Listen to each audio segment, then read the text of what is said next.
ఇటీవల వరంగల్ ఎంజీఎం ఆసుపత్రిలో ట్రాన్స్జెండర్ల కోసం వారంలో ఒకరోజు ప్రత్యేక అవుట్ పేషెంట్ వైద్య సేవలను అందించే క్లినిక్ ను ప్రారంభించారు. తెలుగు రాష్ట్రాల్లో ఈ తరహా క్లినిక్ ఇదే మొదటిదని ఎంజీఎం వైద్యులు అంటున్నారు. ఈ సందర్భంగా ట్రాన్స్జెండర్లు మాట్లాడుతూ తమకు అనుగుణంగా వైద్యం చేయడానికి ఇప్పటివరకు ఎవరు ముందుకు రాలేదని, ఎంజీఎం ఆసుపత్రిలో ఈ సదుపాయం కల్పించినందుకు డాక్టర్లకు అభినందనలు తెలిపారు.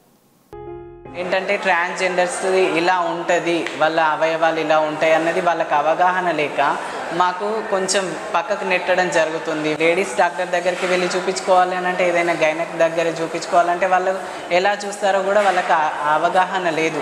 అదొక ప్రాబ్లం తోటి మేము అక్కడ వెనకడుగా వేయాల్సి వస్తుంది. మా గురించి ఒక సబ్జెక్ట్ వాళ్ళ దాంట్లో ఉందో లేదో మాకు తెలీదు, కానీ కాకపోతే మా గురించి సబ్జెక్ట్ ఒకటి ఉండాలి అని చెప్పేసి మేము అనుకుంటున్నాము.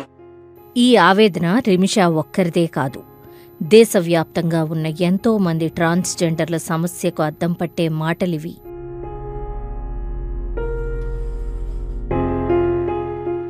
దీనికి పరిష్కారంగా ఇటీవల వరంగల్ ఎంజీఎం ఆసుపత్రిలో ట్రాన్స్జెండర్ల కోసం వారంలో ఒకరోజు ప్రత్యేక అవుట్ పేషెంట్ వైద్య సేవలను అందించే క్లినిక్ను ప్రారంభించారు. తెలుగు రాష్ట్రాల్లో ఈ తరహా క్లినిక్ ఇదే మొదటిదని ఎంజీఎం వైద్యులు అంటున్నారు. ఈ క్లినిక్లో సాధారణ వైద్యంతో పాటు మానసిక కౌన్సిలింగ్ సేవలు అందిస్తున్నారు.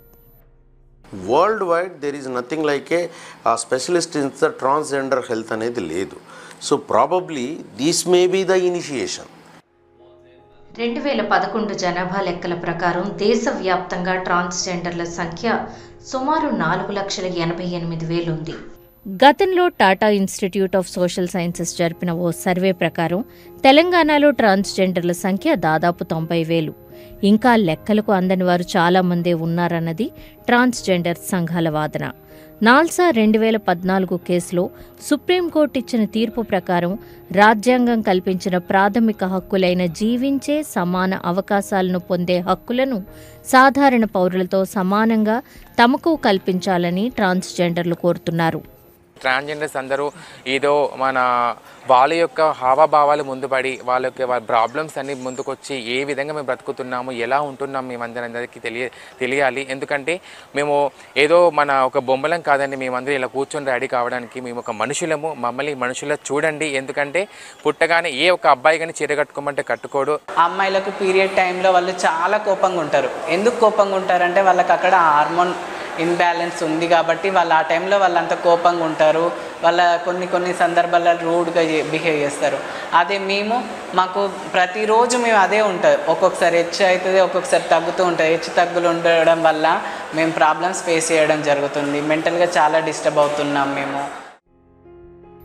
Sex reassignment surgery, hormone therapy, breast augment, laser treatment కోసం అర్హత లేని డాక్టర్లను ఆశ్రయించిన సందర్భాల్లో చాలామంది ప్రాణాలు కోల్పోయారని, ప్రస్తుతం ఎంజీఎంలో అందుతున్న సాధారణ సేవలతో పాటు ఈ సర్జరీలు కూడా చేయాలని ట్రాన్స్జెండర్లు కోరుతున్నారు. రాబోయే 6 నెలల్లో వచ్చే కేసుల డేటా ఆధారంగా సర్జరీ సేవలకు ఏర్పాట్లు, క్లినిక్ పనిదినాలు పెంచే ఆలోచన ఉందని ఎంజీఎం అధికారులు తెలిపారు. ఆ అన్క్వాలిఫైడ్ చేసిన సర్జరీ మేము ఇక్కడ క్వాలిఫైడ్ వాళ్ళని చేస్తే మోర్టాలిటీ అన్న తగ్గుద్ది. సొసైటీలో కూడా ఇది అర్థం చేసుకోవటం లేదు. వాళ్ళు కాస్మెటిక్కి పోతున్నారని అనుకుంటున్నారు. No, they are demanding what they deserve. So male hormones ఉన్నప్పుడు వాళ్ళకి అన్వాంటెడ్ హెయిర్ వస్తుంటుంది. సో అన్వాంటెడ్ హెయిర్కి లేజర్ కావాలంటారు. సో వాళ్ళకి ఫిమేల్ మైండ్ ఉన్నప్పుడు బ్రెస్ట్ లేకపోతే ఎట్లా అనుకుంటారు. సో వాళ్ళకి బ్రెస్ట్ ఆగ్మెంటేషన్ ఇవ్వమంటున్నారు, కానీ వాళ్ళు కాస్మెటిక్ కోసం కాదు. So what is we are recreate అని అడుగుతున్నారు వాళ్ళు. సో ఇప్పుడు మిగిలిన వాళ్ళు ఫిమేల్గానే పుట్టి లేజర్ చేసుకొని బ్రెస్ట్ ఆగ్మెంటేషన్ చేస్తే that is cosmetic surgery. But the surgery what we're doing for the transgender is not a cosmetic surgery. It is essential for their health. So ఈ ట్రాన్స్జెండర్ క్లినిక్స్ నా knowledge ప్రకారము చెన్నైలో ఒకటి ఉంది, Madras medical college, all India institute of medical సైన్సెస్లో ఒకటి ఉంది. So వాళ్ళకు కూడా టీమ్ అప్రోచ్ ఉంది. సో మేమేమనుకుంటున్నాం అంటే మా డాక్టర్ల బృందాన్ని ఒకసారి అక్కడికి 2 రోజులు అబ్జర్వేషన్ కోసం పంపించేసి so how they are doing అనేది కూడా చేద్దాము అనేది ఒక ఆలోచన.